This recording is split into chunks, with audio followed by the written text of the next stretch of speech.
Greetings, honorable, battled brother. Brother, it's been a long time. It has been a long time. Yes. We are reunited here Yes. to discuss the arch traitor himself, the liberator of the new Imperium, the benefactor of chaos undivided, the bastard himself, Horus Lupercal. Excellent. As someone who has not read all 40,000 books, I don't really know a lot about Horus personally. Good thing I have read, and to know everything about all of the 40,000 Warhammer 40,000 novels. Excellent. All I know is that Horus is from Pluto? Chthonia. Wow. I was off. Yes, you were. Way off. Hey, that brings us to our first bit of information. Horus Lupercal, the 16th Primarch, the favored son of the Emperor, was landed after the warp fuckery that spread the children of the Emperor to different regions of the galaxy. Horus landed on the hive world of Chthonia, which is a kind of industrial, post-industrial wasteland, like the underworld of what's the one with Harrison Ford and not cyberpunk, sort of cyberpunk-ish. I see. I was gonna think like you want to get more ancient, Escape from New York.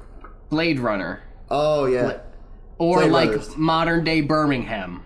Yes. You know, hell. Yes. Smog-covered industrials, so much so that the actual resources of the world had been stripped away long before Horus landed, and the world had descended into this sort of post-industrial, post-apocalyptic hive Space gang New Jersey. wasteland. Space New Jersey. Yes. It's Newark, but on crack. Exactly. So that's where Horus landed. He landed among the hives and mines of old Chthonia. Right. But he wouldn't stay there for long.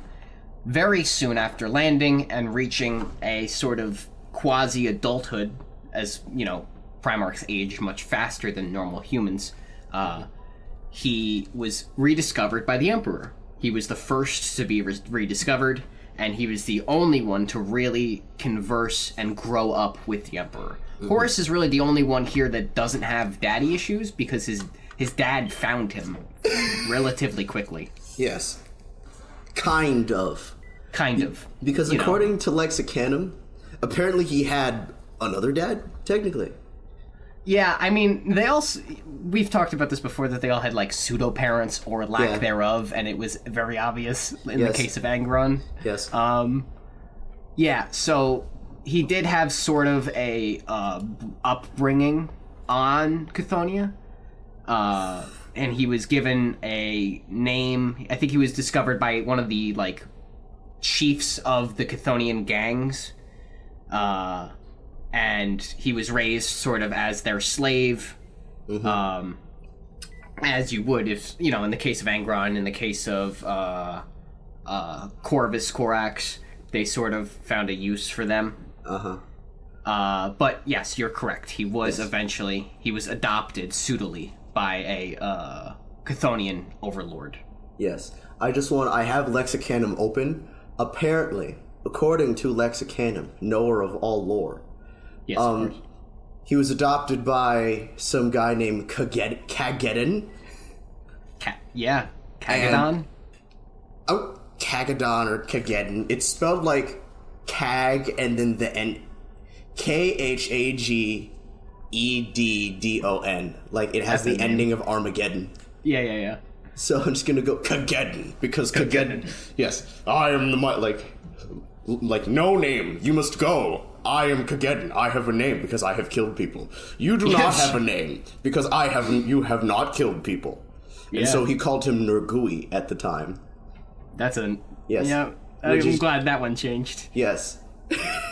And so apparently he stole something from a Mechanicum outpost.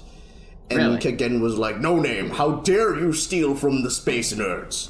Don't you know that they will destroy entire planets to save those toasters? because Horus had stolen an unnamed Mechanicus thing. Okay. Yes. And so it is an unnamed a weapon. So a gun. He stole one of those radium pistol things. Sure. Yes. And as everyone was dying because a bunch of random space fantasy street toughs fought the cyborg shaman cult, and it didn't go well. And so surprisingly. Surprising nobody. So the last order that Kagedon gave Nergui was to kill him, so that way the Mechanicus wouldn't get him, and then that is how he earned his name, because he named himself Horus, and apparently, which is wildly bonkers. Yes, and apparently because of the implications of the real world. Yes, well, you see, as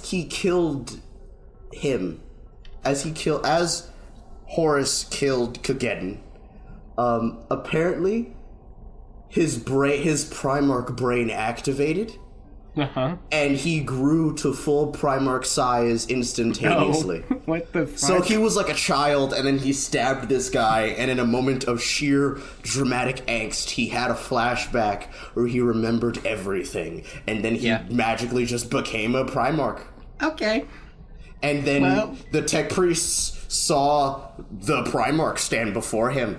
He was like, we have come for the tiny child who has stolen one of our toaster cannons. And then he was like, the tiny child you knew is no more. I am Horus. Yeah. I guess all it took was a little bit of murder. Yes. And some angst. Yes. And apparently, after the tech priest found him, they delivered him to Terra. Oh, okay. So that's what happened. That tracks. We have found one of your weird lab children. Yeah. We return him to you. And thus, Horus was ushered upon the Emperor. Okay, yeah, because you were kind of right when you said Pluto, in that the Chthonian was very close to the Sol system. Mm-hmm. It was like right outside the solar system. So it wasn't much of a stretch for him to just kind of hop, skip, and jump back to Terra. Right. And that tracks what you're saying about them ushering him back onto Terra for the Emperor. So he was reunited, and he would become the Arch-General of the Great Crusade as it unfolded. Mm-hmm. But before the Great Crusade could happen in earnest, him and his assigned warriors, his Gene Sons, which were unnamed at the time, would have a trial by fire. You see, the moon, our moon, was home to a bunch of gene witches, called the Solinar, I think. Yeah. So they were the ones who kind of forcefully, at gunpoint, gave the Emperor the tools to make the Astartes, and it's hinted that the Primarchs as well. So the Solinar were they're often referred to as gene witches. They were like an all matriarchal society on the moon, and they were the ones who mastered like cloning crafting and like gene seed creation, stuff like that. And so they were getting a little uppity. And so the Emperor sent Horus and his warriors to the moon, most of whom were recruited from Chthоnia. Yes. The Emperor sent him and his new warriors to be tested on the moon, and thus, after a successful conquest, would be known as the Luna Wolves for their ability to sack the moon and subdue it once again in the name of the newly founded Imperium. I have I'm just looking. No, go ahead. Thus, the Luna Wolves were born. Yes. Right. Looking at the pre-Luna Wolf, like the unification, like the pre-Horus Luna Wolves, which were from Earth or Terra. Yeah. Yes. They were from, and I quote, the hunter clans of the Jutrigan Bowl and Sensation subplate slums of Terra. What the fuck does that mean? I don't know. That's what I'm asking you. Because the last couple, it made sense that, like, you know, the Khan's warriors were from were like space nomads, and Fulgrim's warriors were like the descendants of officers, and Lehman Russ's dudes were from space Norway. Yeah. Or just from the remains of the general... Like old Scandinavia. Yeah. Yes. So, like, all of the places made sense. What are these places? I'm... Honestly, I could not tell you. Okay. The Jutrigan Bowl. For all we know, this is, like, the Dust Bowl that was formed when, like, America was glassed or something. Yeah, it's important to know that, like... These things don't really hold, because this is 30,000 years in the future. Yes. The sense of, like, nationalism that we know today, like, Russia, America, China, don't exist.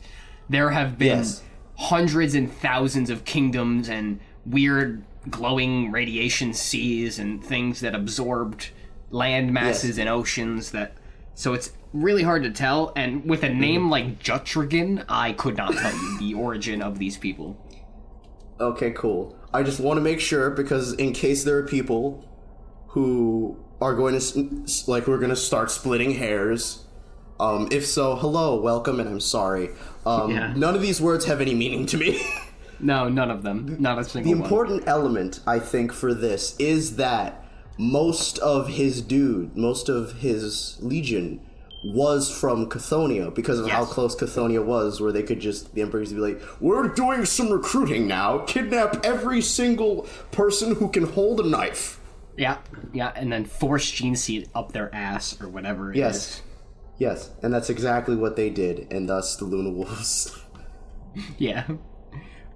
In this, they also became tried and true warriors. They developed very aggressive form of assault-based warfare. The spear tip was the favored tactic of the Luna Wolves, in which they would land probably 3-4 companies on hard and fast with drop pod assault, and then that would open up a breach for the rest of the Legion to kind of pour and funnel in. They very quickly became known for their aggressive tactics, and it was said that they were the greatest attackers in the Imperium. You know, Rogel Dorn could build a fortress, but Horus Lupercal could siege it and take it. Right. Him, though, not Perturabo. Just him, though.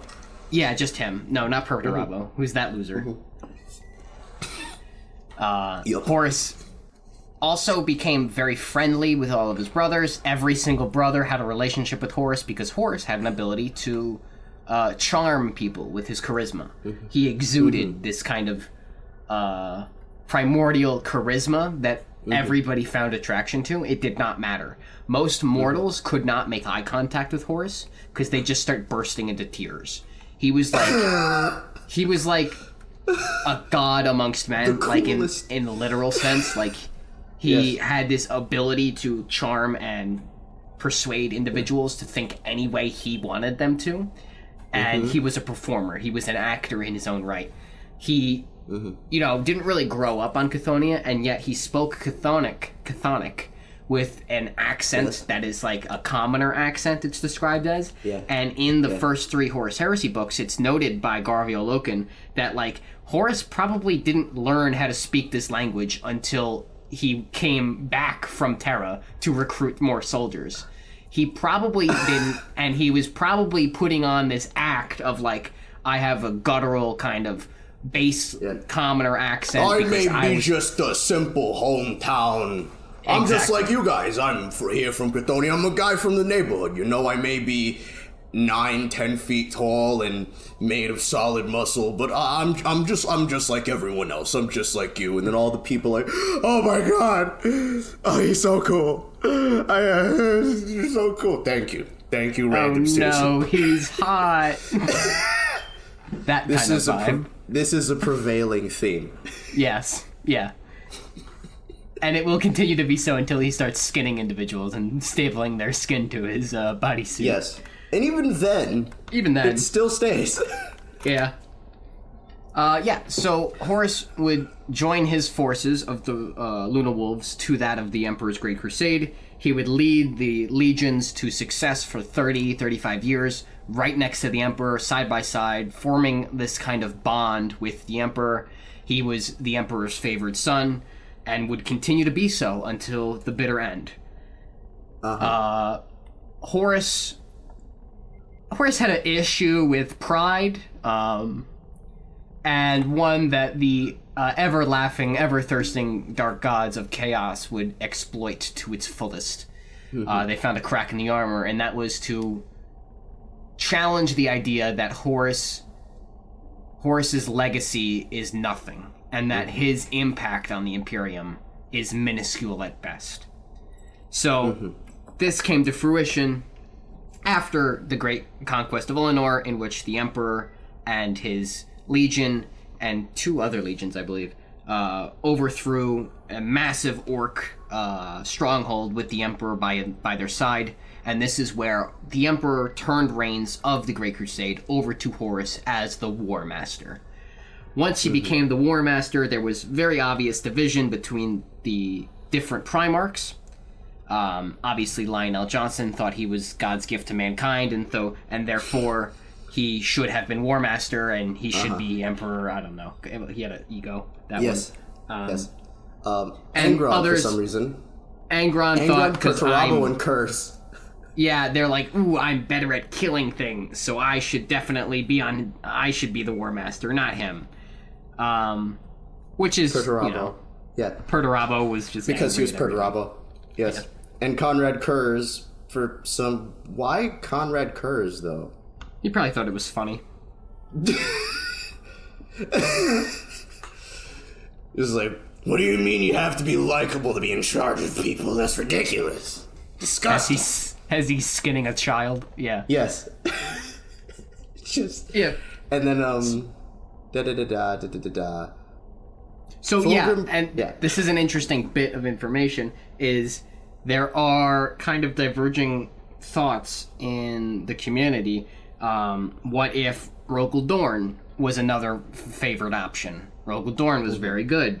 What if Rogal Dorn was made War Master? And you have things like the Dornian heresy as a result. Yes. Which is very, very good. Very interesting. It is. Some of the best. Theory. It's some of the best fan fiction I've ever read. Yeah, exactly. Very interesting stuff. After Altenor... What? Go ahead. I'm just saying, it's fascinating that, like, of all the people who turned... Like, of all the people who would object to him turning to, like, being War Master, 3 out of the 4... Like, 3 of them, 3 Chaos Primarchs who end up following him later, all object to him becoming... becoming War Master. Yeah. And it's it because... Makes sense. Yeah. It's them prying on that pride that they all have. Yes. Because each of them to some extent believes that they are the best at the thing that they do. Angron, that's not... See, here's the thing. Angron, Perturabo, and Kurz are kind of second best at everything that they do because there are Primarchs that do what they do better. Yeah. As it is explicitly stated, as we see in the Heresy. Yeah. Definitely. And, Angron is just crazy. Bad shit insane. Yeah, Angron just kind of seethes everywhere because he has giant nails in his head. Perturabo... There was a meme with TTS with Scarbrand, and it's very similar to Angron. Yes, Angron is the chosen one of Khorne, specifically because he hates things, because he has the worst headache in the universe. Yeah. His headache is so bad, we talked about this, his headache is so bad it kills psychers around him. That is true. Also, why doesn't it mention... how can I not remember his name? The Crow, the one who's haunting Lorgar right now. Corvus Corax. Yeah, it doesn't mention Corax in this at all. No. Corax was just a non-entity for about 45 years. That's true. Just like, and all of the other Primarchs have an opinion, and then Korax is just like, I abstain from this conversation. Pretty much. You've abstained from everything for the last 1,000 years. I will abstain again. Yeah. He was loathing too hard. Yes. Too much edge. He was being a contrarian. So hard, he was such a contrarian, he refused to just speak about anything. Yep. Corvus Corax. Yep. Eventually we'll talk about him. Yeah, he's down the line. Yeah. Yeah, he Almost is. there. So, moving on from that. Yes, we have the beginning of the end. Yes. For Horus Lupercal. Mm-hmm. As the Horus Heresy wound up, and the Luna Wolves in particular were given victory after victory after victory. They had, I think, the largest conquest of any of the expeditions thus far. It all came to a head on a planet called 6319, the 19th planet subdued by the 63rd Expedition Fleet. This is where we get the first point of view of a character ever in the Horus Heresy. The first 3 novels of the Horus Heresy are told from the point of view of a character named Garviel Loken. Garviel Loken was the 10th captain of the Luna Wolves Legion, and throughout the course of these novels, he would become one of Horus's chosen companions. He would become one of the Mournival. The Mournival was sort of an informal... Horus's most trusted boys. Correct. Horus's best friends. Alongside him was Tarek Forgotten, Garviel Loken's sort of best friend. There was Little Horus Aximand. Little Horus, he was called that because of his resemblance facially to that of the Primarch. And there was sort of his name was Horus. Yeah, Horus was sort of a nickname, but yeah, they called him Horus, you're right. Yes. No, I guess Little was sort of the nickname. Horus Aximand. No, I thought his name was just Horus Aximand. No, you're right. You're absolutely correct. His name was Horus Aximand. They called him Little Horus. He went through the entirety of, Space Marine training with the name Horus. Yes, correct. Every time he's like, glorious Primarch! Horus, not you! Horus Fuck Lupercal. You, Aximand. Yeah, not you, little one. Shut up, Private! Yeah. There was a strange phenomenon in the gene seed of the Luna Wolves was incredibly stable, inherently so, and it had a little bit of a mutation in it that would make the every third Legionnaire look like Horus. Their faces would match that of the Primarchs. They would just all look at the same. So they were called the Sons of Horus, which was an ironic name that we will come back to later. Yes. Yeah, so that was just a weird development that happened with their gene seed. But yeah. Every six dudes is just every 3 dudes is a Horus. Yeah. Regardless of whatever they look like before, the gene seed all the gene seed makes them kind of attain the best features of their Primarch, and apparently Horus is so awesome and so special that if to mutate to become Horus, you just the mutations of Horus is just to become Horus. Horus, yeah. So it's a little strange. Yeah. It is. It fits into the theme of vanity. Yes, very, very, very apt point. Just one horse is well done, well done, my glorious legion of me. Of me, yeah. Just you, me, you, me, you, me. Just yeah, exactly. I have a question. Do we know what Torgadon and Loken look like? And little Horus, we know looks like Horus. Yeah, the other 2 don't. Okay, cool. There's another member. There's another member of the Mournival though. Oh, cool. You'll recognize this name. The 4th member of the Mournival and sort of the leader of the Mournival was first captain of the Luna Wolves, Ezekiel Abaddon. Boo! Abaddon the Armless. The great mighty Failbaddon. Yeah. Yeah, so Abaddon was the first captain. Horus Aximand was the 5th captain. Tarek Turgadon was the 4th captain, and Garviel Loken was the 10th captain. those ranks meant very little within the Mournival because it was this very informal kind of structure, this brotherhood. But yeah, so that was the Mournival. They were the ones who were sort of the private audience of Horus, and they would really make the decisions of the Legion. Each of them kind of represented a different emotion, and they brought in Garviolokin because his predecessor, Hoster Sejanus, was killed during a diplomacy mission to 6319, and thus the Luna Wolves completely obliterated all military resistance on this world, but there were some pockets of resistance, and those pockets of resistance were centered around a region called the Whisperhead Mountains. And in the Whisperhead Mountains, one of Garviolokin's legionnaires would become possessed by a demon.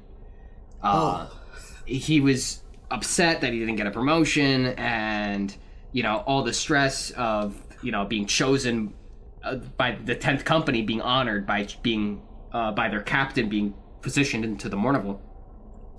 That this individual Marine was possessed by a demon named Samus. And Samus took control of the Space Marine, twisted his body, and wiped out like an entire squad of Marines before he was put down by Garviolokin. And this would begin the inquiries into the warp spawn, demons, possession, and this would begin the ball spinning. And around this time, a conniving little rat by the name of Erebus of the Wordbearer Legion would show up and begin whispering into Horus's ears. Yes. Everything about the heresy is Erebus's fault. Yeah. If you trace it back far enough, it is Erebus. Lorgar doesn't really do as much manipulating as Erebus does. No, Lorgar was a victim, if anything. Right. Well, sort of. We'll get to it. Eventually. So the Horus Heresy would get ahead of myself there. The Great Crusade would continue as planned. The Luna Wolves would begin their another world, another conquest. Horus swept this under the rug, told Garviolokin to not worry about it. It's just a warp spawn. I know what these are. Trust me, I got this covered. They met this civilization called the Interrex, and the Interrex were a very similarly advanced civilization to the Imperium. They had faster-than-light travel, they had all these things, and they also had a relationship with a Xenos race called the Kinnebrek. And the Kinnebrek were these very, very passive aliens. They didn't believe in violence, they thought violence was unnecessary. And they kind of did away with all of their weapons of war. One of their weapons of war, which was eventually stolen by Erebus, and we are glossing over this like fucking no one's business. This took place over like... This is a lot. 14,000 pages. Like, read the books for yourself if you really want to go in depth. Yeah. But Erebus would steal one of these weapons called an anatheme. And the beauty of the anatheme is it would kill, literally annihilate anybody whose name you whispered into it. Oh. So, yeah, you know where this is going. Erebus set up this kind of elaborate trap on another world in which the anatheme, the Kinnebrek anatheme that Erebus stole, would be planted in the hands of a unwillingly cooperative individual who was tainted by Nurgle with the work of the already corrupted Wordbearers. And this individual by the name of Temba, who was appointed governor, Eugene Temba, was appointed governor by Horus of a world that they already conquered, and then went into a false rebellion by being basically tricked by the Wordbearers and corrupted by Nurgle. These traitors, quote-unquote traitors, these unwilling traitors, because they didn't really desire to be corrupted and turned into slime monsters, but they did. Yes. Temba would be equipped with this anatheme and stab Horus with it.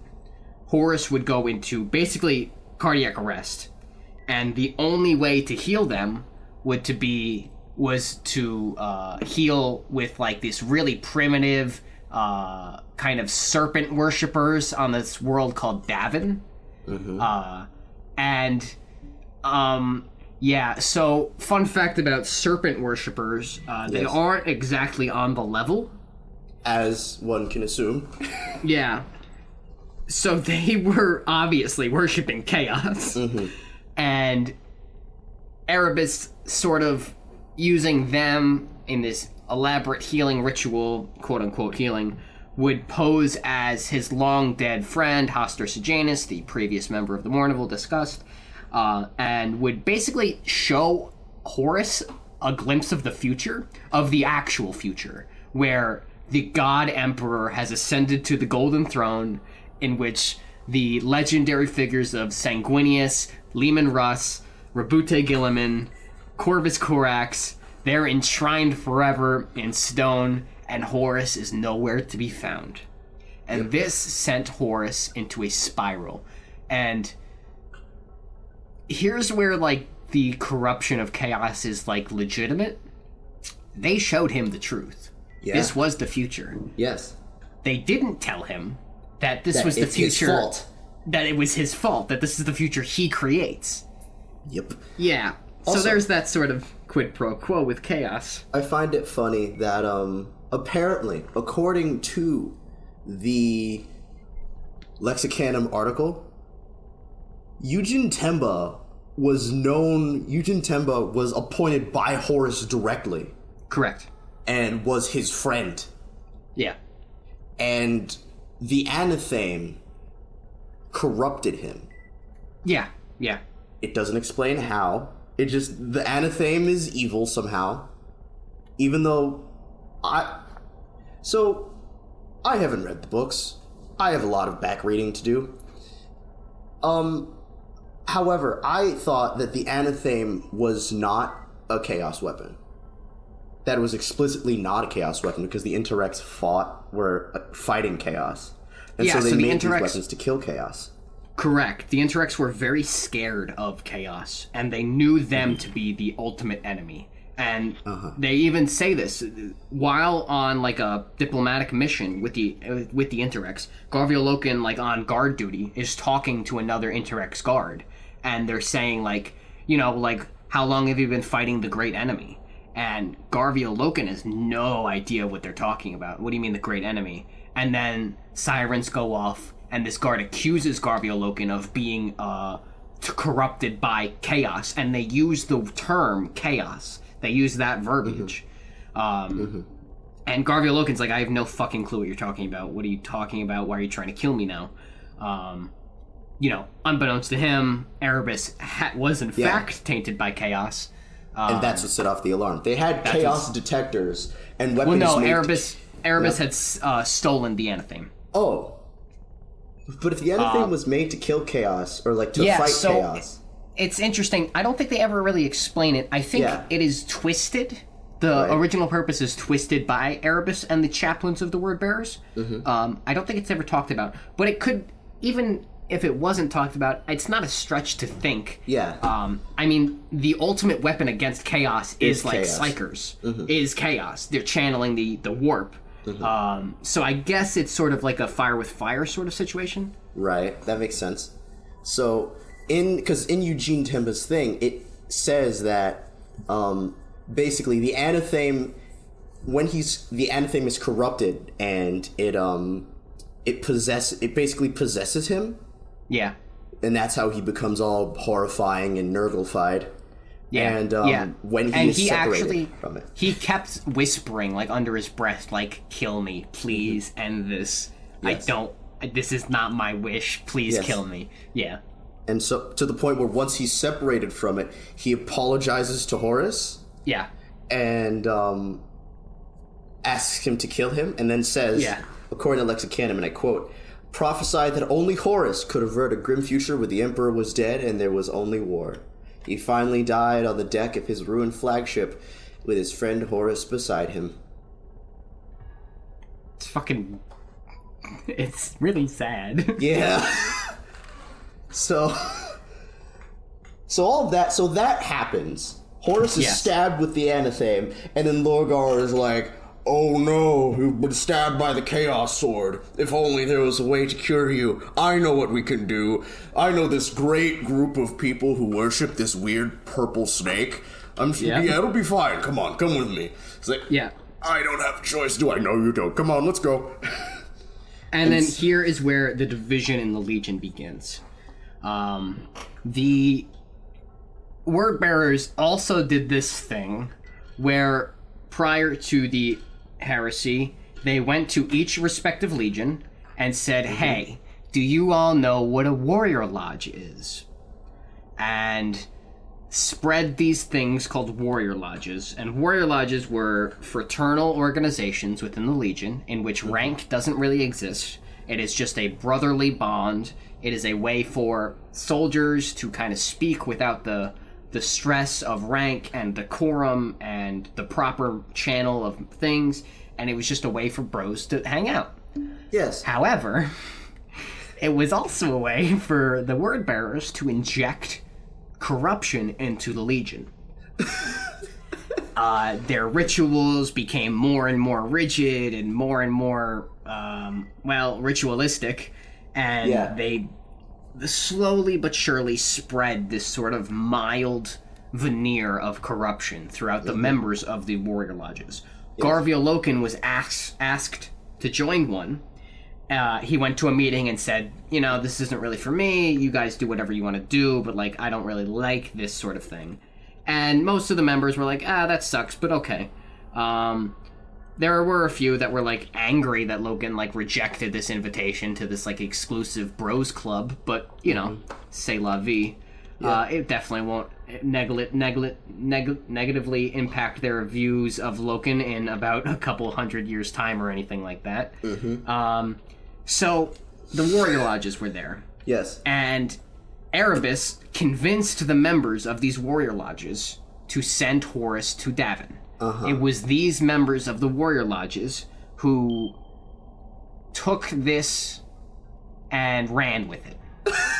And allowed these serpent worshippers to heal their Primarch. Because, honestly, from their point of view, it's an act of desperation. Yeah. Our apothecaries cannot do anything. Yeah. They do not have the fundamental understanding of Primarch biology. There's nothing they can do.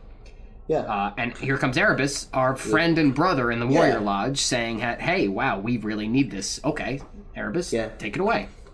Yeah, just they're just standing around just I know this great healer. Yeah. It seems like, you stabbed him with some kind of magical... I think the way the conversation went, it probably involved Erebus dropping by name what it was that hurt him, because... in very the book, interesting point. Yeah. Do any of them even know what they see Horus with a stab wound that's festering and horrible. Very, very interesting point, because there is a scene at the very end of the second book in this first trilogy in which Garvia Loken is talking to Erebus, whom he despises. Garvia Loken does not trust Erebus even the slightest bit. He thinks he's a corrupt little idiot asshole. And he is. He's right. Yes. But there's a conversation Erebus has in private with Loken, because Erebus wants to, fumigate this problem. Convince Loken. He wants to convince Loken that he's right and that, there's nothing going on, nothing wrong. And then in this conversation, Erebus says, it's a shame that he got stabbed with the anatheme, or something along the lines of that, or I wish that the Interrex never lost that anatheme. And then Loken, internally, because this is all from Loken's point of view, Loken says to himself, we don't know what was stolen. Exactly. And then Loken starts putting those pieces together. Yeah. That's exactly, because if... So, my understanding of 40k lore, from all the stuff that I've done and doing this podcast, apothecaries are battlefield medics. They know how to patch stuff up. Yes, and there is also they do have surgical understanding. Yes, they have an understanding that is necessary to keep a legion running. Correct. Yeah. What Horus was stabbed with is not something they would be able to identify.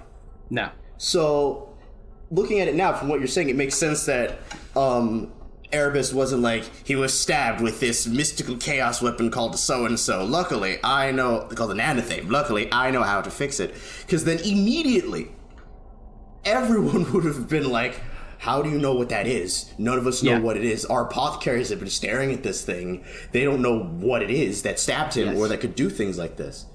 Weirdly enough, too, Loken asks one of the apothecaries, you know, because Horus's body was retrieved with the anathema. Yeah. Because they took it in case there was a clue as to, like, the poison that was on the blade or whatever. They really have an understanding. The anathema was surrendered over to fucking Erebus. Oh. Horus asked the apothecary on duty and was like, where's the sword that came with, where was the knife that stabbed him? And the apothecary's like, first chaplain Erebus took that. What do you mean you gave that to Erebus? I told you not to release that. And then, Ezekiel Abaddon, first Captain Abaddon, told me it was okay. Oh, what do you mean Abaddon told you it was okay? I told Abaddon it wasn't okay. That division starts building on itself. Oh. So it happens that fast. It's just years and years of... No, this is the culmination of years and years of word-bearer planning. Yes. Where it's like... And within 48 hours, half the Legion is at the other half's throat. Oh, I see. While Horus is in this sort of unconscious state in the warrior in the Serpent Lodge on Davin, Abaddon, Horus Aximand, and their followers basically are at the throats of Garviel Loken, Torgaden, and their followers. They are basically staged on the bottom, up and down on a staircase, and Abaddon refuses to let Garviel Loken in, and they just have this like standoff for like 16 hours. What? And eventually, after the 17th hour, Horus bursts through the doors, a changed man, a healed man, but a changed man. So what you're saying is they literally just stand there for 16 hours and they're like, I must visit Horus, our father. I'm not letting you in there. What do you mean not letting me in there? And they're just standing there on the stairs for 16 actual real life hours. Yes, correct. In full armor, just... In full armor, battle ready. They're ready to go. Battle ready. People, medical personnel are, weaving around them. Just, Yeah, at the drop of a hat, the Sons of Horus, or the Luna Wolves, would have been cut down in number drastically. Yes. And they're all just kind of standing all it took was somebody sneezing. Yes. 16 hours, just my lords, I have to go in. We need to change we need to change out his catheter, your excellency. Go! And he just stared at him like, not you! You stay! You stay, Loken. I don't trust you. I trust this random... What's your name? More than I trust you! Yeah. That is clearly a medical professional. You! Yeah, definitely. You, on the other hand. And they're just standing there.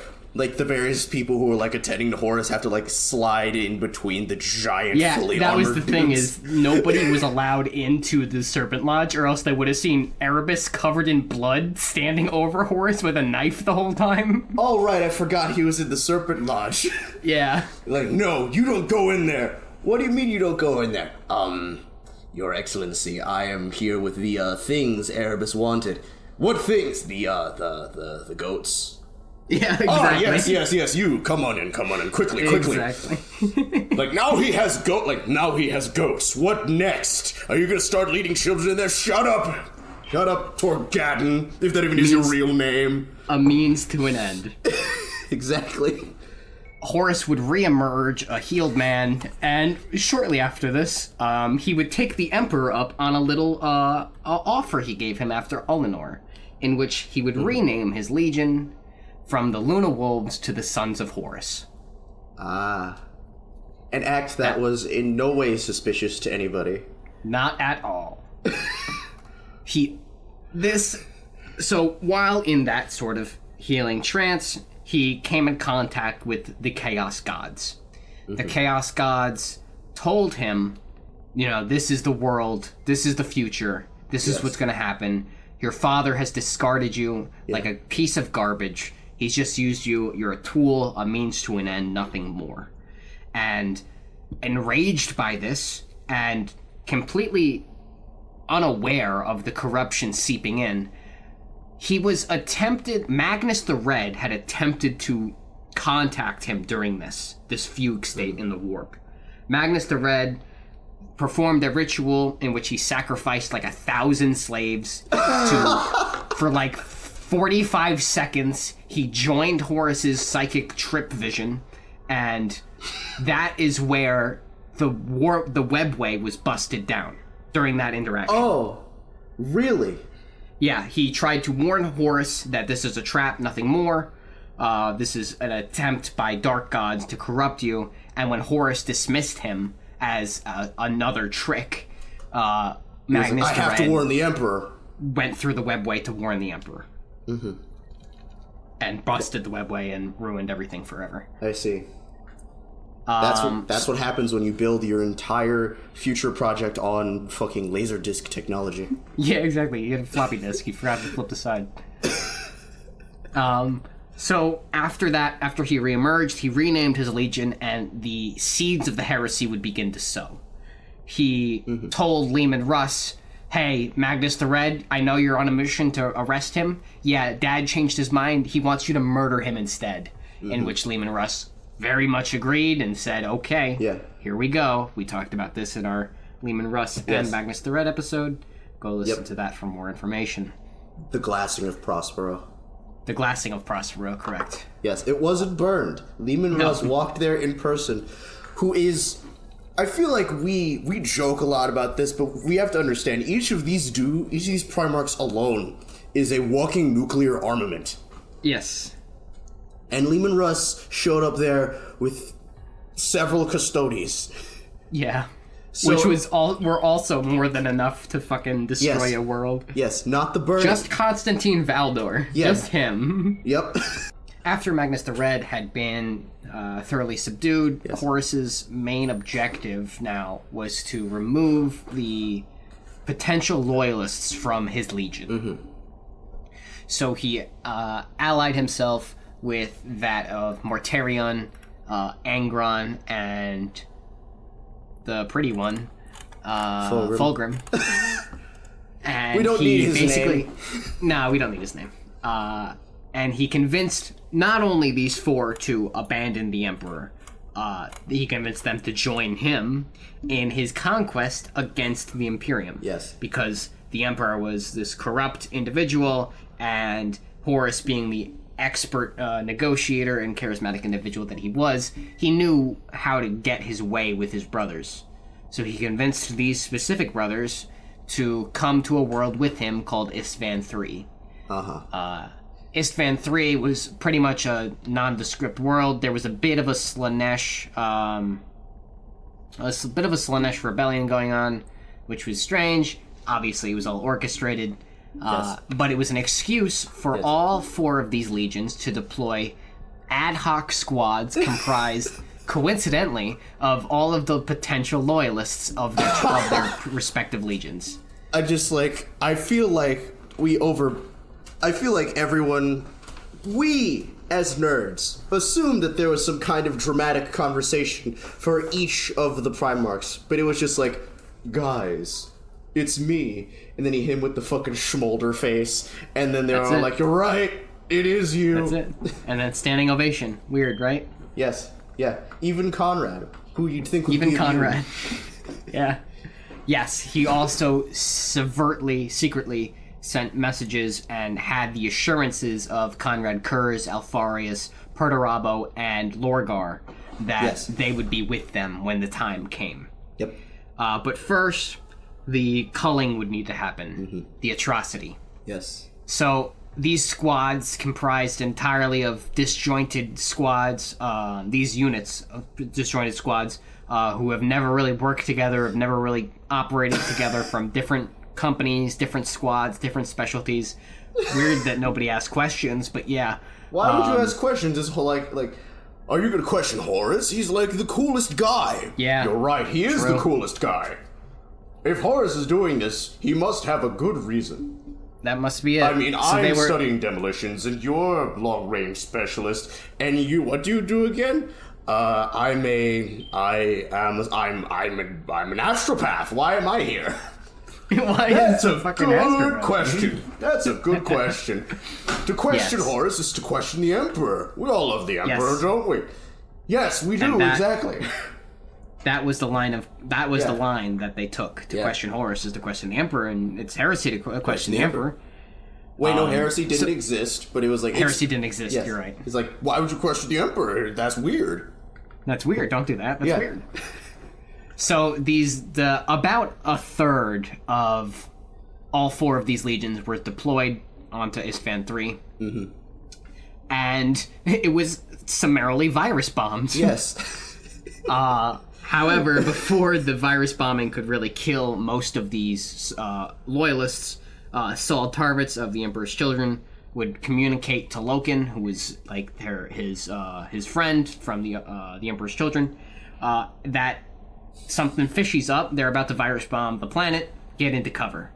Garvia Loken would then lead this sort of guerrilla resistance after the virus bombing and would draw out this conflict for about 4 months. Something that should have been over in an afternoon took 4 months and hundreds of lives. He was an effective leader until Lucius of the Emperor's Children betrayed them all, gave up their positioning, led Eidolon around the rear, and they were overwhelmed and overcome. Mm-hmm. Before this could happen, though, Tarek Torgeddon, Garvia Loken would have a showdown with their mournful brothers of Horus Aximand and Ezekiel Abaddon. Mm-hmm. Abaddon would fight Garvia Loken in single combat. Abaddon was fucking massive. We should talk about this a little bit. Yes. Abaddon was almost the size of Horus. Something weird. There's a theory that he was an attempted clone of Horus. Abaddon was absolutely massive. Abaddon needed custom-fit Terminator armor to fit into. He was a unit. And he had the physical strength almost equal of Horus. Mm-hmm. He was approximately Horus. He was not Horus, but he was Horus adjacent. He was Horus adjacent for sure. Yes. And then, so he would fight Garvia Loken, excuse me. And they would fight for a long time. Horus Aximand would kill Tarek Torgeddon. Not to his amusement. He was absolutely just crushed by that. And would be haunted by the ghost of Tarek. For a long time. Mm-hmm. Not actually, that makes sense. But they do end up resurrecting Tarek Torgeddon with the demon host. It's a strange little side story that happens, but yeah, it happens. Right. We should talk about that at some point. We will. Torgeddon gets murdered by Aximand, and Garvia Loken, I don't know why I keep forgetting his name. Garvia Loken gets essentially knocked out after fighting Abaddon, and he also fought Karn for a while before this battle. Remember Karn from the Karn, the fighty ones? The angriest of the world eaters. Of the world eaters, yeah. Yes. He would fight Karn for a while, and then Karn would get impaled by a rhino. Not the animal, the troop transport, yeah. Yes. And get driven off the slide while he fought. He fought Abaddon. Finally, just like he's being out. I was like, nothing will stop my revenge. Yeah, and then he gets hit by a semi truck. Yeah. Where are you going? Here's the other way. So yes, Garvia Loken would eventually be defeated, but he does not die here. We will come back to Garvia Loken in a few moments. After this, the Luna Wolves, the Sons of Horus, would reunite with their other traitor legions. They would convene on the planet of Isfahan 5, in which the drop site massacre would occur. Mm-hmm. So this is we've talked about this at length. Yes, I think this is the first time. No, this is the second time because we talked about it multiple times. We talked about it because the Emperor's Children were here, and Angron was here. The world, of the Chaos dudes, all of them were here. All of them were here. Yeah, including the Iron Warriors for some reason. I feel like the Iron Warriors of all of them would be the most susceptible to chaos immediately because they didn't really believe in chaos as a thing. They believed in chaos as a weapon, tool. Not as like a thing to believe in. It's like, demons are cool, but really only when you shove them. Demons are cool because when you shove them inside of stuff, it makes the stuff better. Yeah, marginally. Yep. Yes, and every better is better. So the Horus Heresy would kick off in earnest now. Ferrus Manus would die. The Iron Warriors would the Iron Hands, the Salamanders, and the Raven Guard were essentially non-entities. They were fractured and very few in number. So everything was going Horus's way. Everything happened exactly as there was very minimal casualties on the traitor side. They had aspects of the Mechanicum allied with them. There was a civil war raging on Mars. They had Mechanicum support. They had the warp. Yes. Which, thousands after Calth, of Neverborn. Thousands of demons. After Calth, Ultramar would be separated from the rest of the galaxy, from the Ruin Storm. We talked about that at length. That's what the Word Bearers were doing after Calth, or really, or after Istvan, sort of kind of at the same time, but yeah. This would continue. Everything would go Horus's way, for the most part. He would find ways to bind demons. We haven't talked about the Gal Vorbak yet, but there were the Gal Vorbak. We'll talk about them when we talk about Lorgar and Argol Tal in them. Are those the people who showed Horus how to make demon hosts? The Gal Vorbak were the demon hosts. Oh, that's different. Gal Vorbak is Colchizian for Blessed Sons, and they were the ones who were the first possessed Space Marines. Oh. That feels like something we can talk about. Well, I think that's it. That's all we really have. Just like, they were the first possessed Space Marines. Yeah, we'll talk about them when we hit on Lorgar, because they're pretty key to the fall of the Word Bearers. But that being said, the Sons of Horus had their own sort of Gal Vorbak-esque units called the Lupercal, where there were like these weird shadow demon Space Marines. Also rather cool. Yes. Okay, cool. So now let's circle back around to Garviel Loken. Garviel Loken was brutally wounded after Istvan and was essentially buried alive. Nathaniel Garrow of the Death Guard, who was recruited by Malcador the Sigillite, to kind of create a special unit of what would eventually become the Grey Knights, but were at this time called the Knights Errant. Garviel Loken would find Nathaniel Garrow would find Garviel Loken in his weird bestial form. They called him Cerebus. And Cerebus was a cracked, insane version of Garviel Loken, who was trying to repress the memories, the trauma of everything he experienced, and he was roaming. Was he physically mutated? Istvan. What? No, he's not mutated. It's just he was. I don't want to use the term schizophrenic, but he just went crazy. He went crazy. He went very unhinged and became this machine of death. And they found him on Istvan, roaming, just killing anything that lived still. And Garrow would subdue him, and he would find himself again as Garviel Loken. Garviel Loken would lead the Knights Errant, not lead, he was second in command of the Knights Errant, along with another member of these Luna Wolves before the Sons of Horus, named Yakden Cruz, who helped a bunch of humans, normal-ass humans, escape the Vengeful Spirit before the Purge happened, one of which would become a saint, one of which was the first member of the saint, Euphrates Kila, was a saint of the Emperor, the Lectitio de Nivitatis. I see. Yeah, wait, I find those stories to be very boring. Yeah, there were normal people aboard the Vengeful Spirit.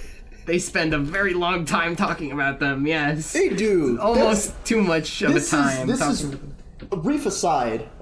This is why I have a hard time reading 40k books, because in like a story with giant super the giant super mutated humans who are like with like infinitely more interesting stories, beings who live for thousands of years. You choose to talk about like just a dude. Yep. Just like the Night Lords books are a great example because I'm still working through that because we alter between following Talos, who was the best friend, the only vague friend-shaped friend-adjacent person that Comrade Kurz has ever had. The only person who Comrade Kurz knew cared about him at all. Yeah. And instead of following him for, like, a third of the second book, we follow the Navigator. Yep. Why? In the very first Horus Heresy book, there are, like, 6 chapters following a single dude. Why? Who wrote poems. Why? Because they need to pad the runtime. I don't know. They need to make it 600 pages or whatever, I guess. I don't know. They're like, yes, what can I write about? What can I write about? The actual ongoing civil war between super mutants? No. The dude who writes poems is an alcoholic. Let's talk about him for half the book. Yes. This is what everyone is here for.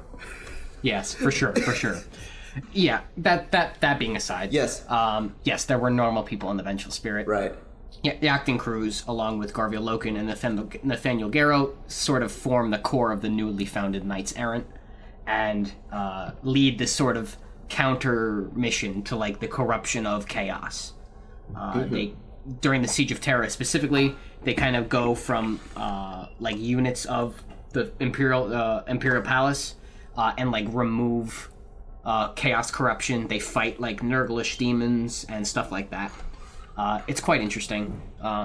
They're interesting. They're like an ad hoc unit of like different groups from the Traitor Legions and like repressed librarians from the Ultramarines. It's quite interesting. It's a good bit of a diversion from the normal normal characters. Yes. Let's move away. There's like, you know what? Let's give them a couple of Space Marines as like a treat. So here's like the Space Marine Special Forces. Which is like Garvia Loken, you are part of a greater universe. I'm putting together an initiative of sorts. Yeah, exactly. He goes Nick Fury and recruits his own Avengers. Yes. So after Calth happens, after that, and we talked about Garvia Loken. The Blood Angels would be tied up on Cygnus. The Ultramarines were tied up in Ultramar. The Dark Angels were doing whatever they were doing the whole time. Eventually, whatever. Lionel Johnson was sucking his own dick in the corner.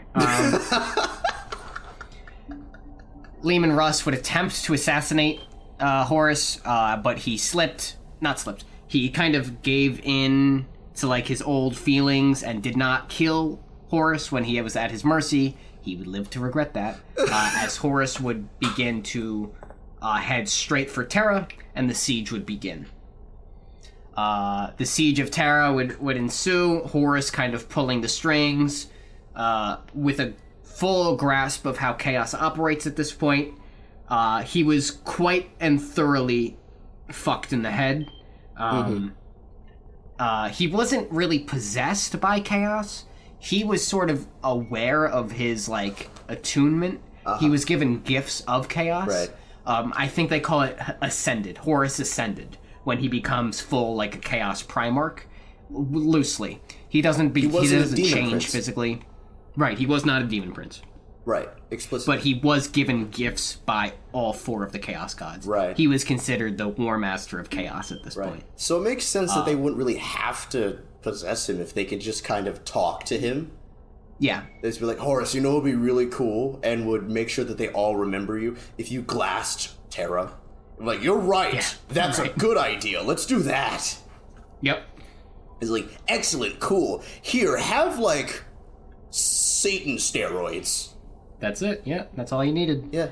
And he thought that was enough to fight the Emperor with. The siege would continue in an effort to attack the Emperor directly. Ezekiel Abaddon and Horus Aximand, little Horus Aximand, in an attempt to sort of bypass the Saturnine Wall, which was one of the biggest defenses, would lead like these mining, like a mining car, a big tunneler, into and try to attack like through the basement. And the Knights Errant would be there with like ad hoc Imperial Fist squads, and they would attempt to delay this attack. And in this attack, Horus Aximand got separated from the rest of the attack, and Garviel Loken tracked him down through like 3 miles of tunnels and found him and killed him, essentially for the death of Tarek Turgotten. At this point, the ghost of Tarek Turgotten, the body of Tarek, I should say, who is known as Tormageddon now, because he was infested by a demon. Yeah, evil. That's how you know he's evil now. He was infested by a demon, but it was his body. I think Nathaniel Garrow had to put him down. I don't exactly remember. This is all in this book Saturnine, the Siege of Terra book. Right. It's one of the better books in the Siege of Terra series so far. Right. So Horus would have his smackdown with the Emperor. We don't really know what happens there, but we know he kills Sanguinius before the Emperor could get to him. Right. We don't know the details of that battle. We've talked a little bit about theories. I just want to point what out could have happened briefly, there. according to what was it, Lexicanum, everyone except for the entire Mournival dies except for Abaddon. Yes, we don't know what happens to Garviel Loken. Oh. Like, his death is never really written about. Oh. So for all we know, Garviel Loken dies, and then they just put him into, like, inquisitorial witness protection. Yeah, it could have been that. It could have been that he joins the Grey Knights and dies at some point along those missions in the 10,000 years between. But yes, Abaddon is the only one to not die, and Abaddon is very much alive currently as the new War Master of Chaos. Yes. We will rag Horus, on him in a bit. Yeah. Horus survives. Horus battles the Emperor. The Emperor, feeling sad and sorry about his lost son, allows Horus to mollywop him so hard he needs life support for the rest of his life. But upon seeing this, the Emperor says, Horus, I know there's still some good in you. He's like, yeah, sure, whatever. Ow! Horus, can't you see? This is hurting both of us. Really, I think this is only hurting you. I'm doing fine. yeah. Horus, stop kicking me. I'm your father. Shut up, old man. And then a bunch more shit happens, and then the Emperor's like, okay, time to die. And he snaps his fingers, and Horus just goes, ah! And then Horus' scream is abruptly cut off because he's eviscerated from all existence. Yes.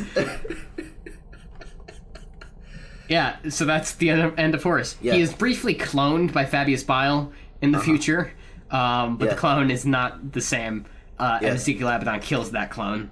Yes. He dies so bad, like, his death is so effective that that his entire legion immediately runs. Yes, they dip. Yeah. And thus the Great Scourging begins. The remnants of the Sons of Horus and the rest of the Traitor Legions run all the way back to the Eye of Terror, where they hide for a while. Ezekiel Abaddon obviously didn't die, and sort of holds on to a fragment of this legion and rebrands them the Black Legion. They are the only legion to have 3 different names: the Luna Wolves, the Sons of Horus, the Black Legion, and then the Black Legion became this amalgamation of all sort of traitor Astartes of one variety or another. They would accept any and all into their ranks. I mean, his right hand for a while was Iskandar Kaon, who was a Word bearer. Who was not word bearer. No, Thousand Son. Thousand Son. Yes, correct. And Ezekiel Abaddon would launch 16 Black Crusades into the Imperium, all to achieve different and various goals, according to him, and they totally all weren't failures, like we all see. Like, they definitely didn't all suck, for sure. Yes. Here's the thing, 16th though. one was when he dropped a Battlestar Galactica-esque fortress into a planet and destroyed both. Yeah, here's the thing. Every crusade has done what it went out to go do. Yeah, on a very technical basis, sure, they were all successes. Yes. I mean, he successfully did blow... His plan was to blow up Cadia. He blew up Cadia. He did that, yeah. Yeah, equipped with his demon sword, Draknakar. I'm just gonna... I should mention, Horus Axeman gets his face cut off. Oh! By the irony. Yes, exactly. By a, one of Jagadai Khan's sons, one of the White Scars. He cuts his face off with his sword, and they have to reattach it with stitches, and it, like, doesn't sit right because his face was cut off. Yes. So that's rather funny. DRACH apostrophe NYEN. Drachnien. That's the one. I think. It sounds close enough. Yeah, I buy that. Yeah.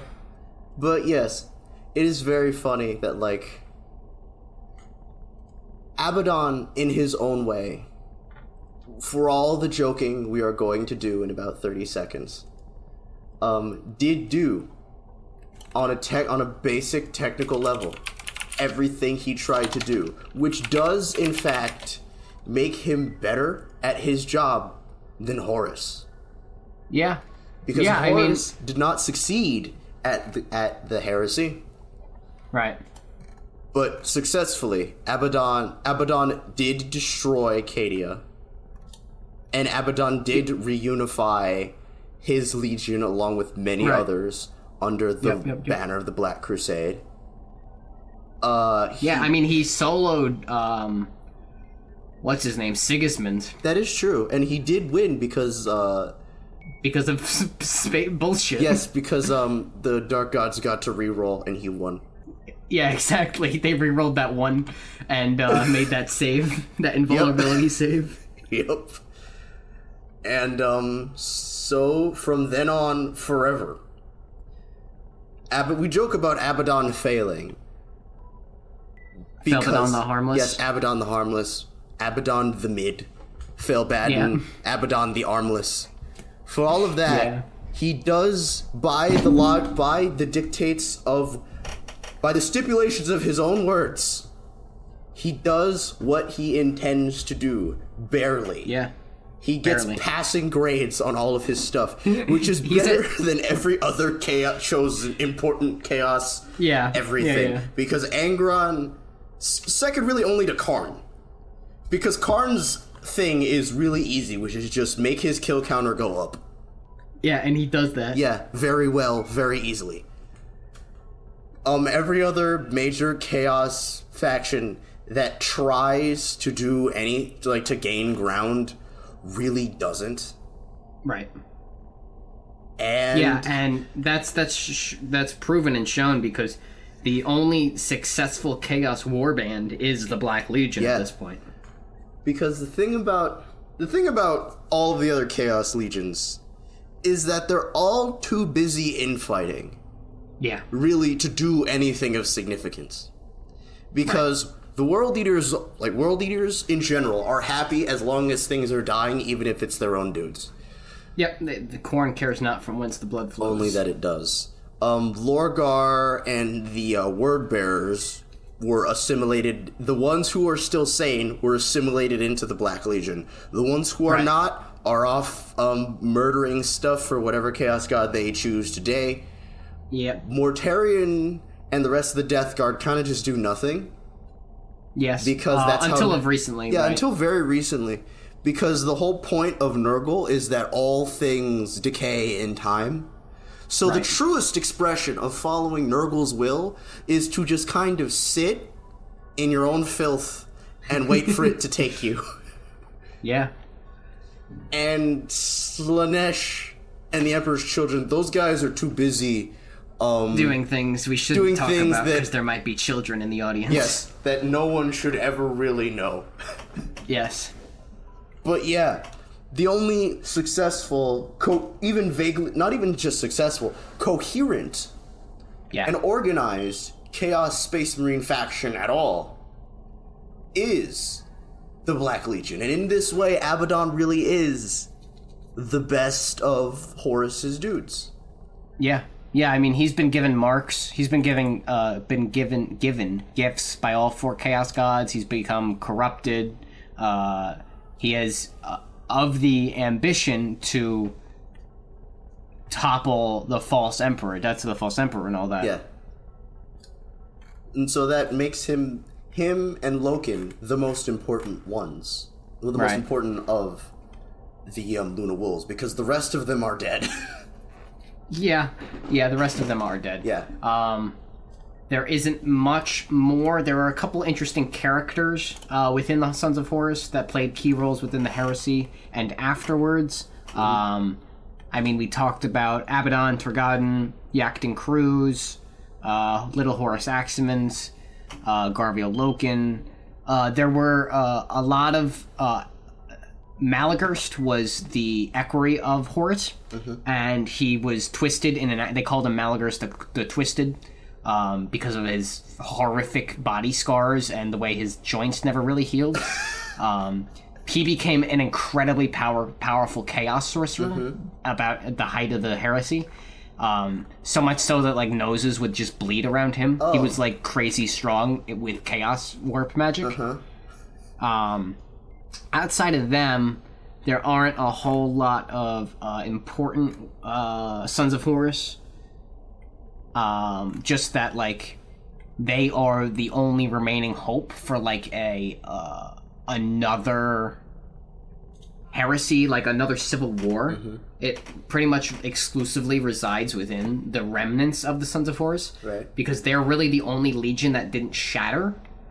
There were only a handful of, like, war bands created after the Horus Heresy, whereas, like, the Emperor's Children ruptured into, like 60 of them. Right. There was only, like, 4 or 5, maybe 6 of the Sons of Horus, and most of them fell back under Ezekiel Abaddon once the Black Legion was formed.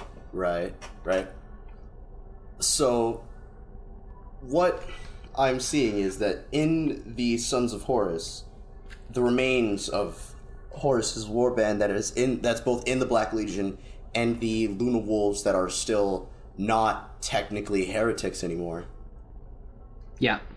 There is possibility for greater change in the Warhammer 40,000. Yeah. The ability for adaptation is still definitely present. So what I'm seeing is, whenever GW finally does do the End Times 40k edition, it's gonna be through that. Yeah, it will probably be like fist fighting on Terra steps. Oh, great! Abaddon and like Captain General of the Custodes again, trying to just pull the plug on the Emperor. You're right. And then they might do it. Yeah. Who knows? And then the Tyranids show up, and then everyone dies. And then the Tyranids show up, and everyone dies. Yeah. Outside of that, though, there isn't much more about the Sons of Horus. Yeah, it makes sense. Because, like, this, I think, of all of the legions we've covered so far, the one that gets the most focus in the Heresy books, the one that got it for the longest time, was the Luna Wolves, because of Loken. Yes. Correct, yeah. He was the focal character for such a long time. Yeah. And so now that we have the new books with Mortarion and Jagatai Khan, does the focus shift away from them at all? Or is it still the Garviel Loken show? Yeah, so Garviel Loken, outside of the Horus Heresy, is not written about as a character. Right.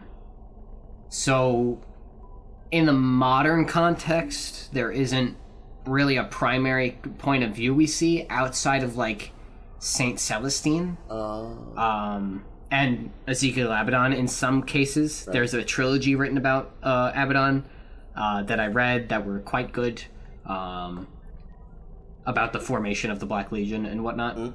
Yeah. They were quite good.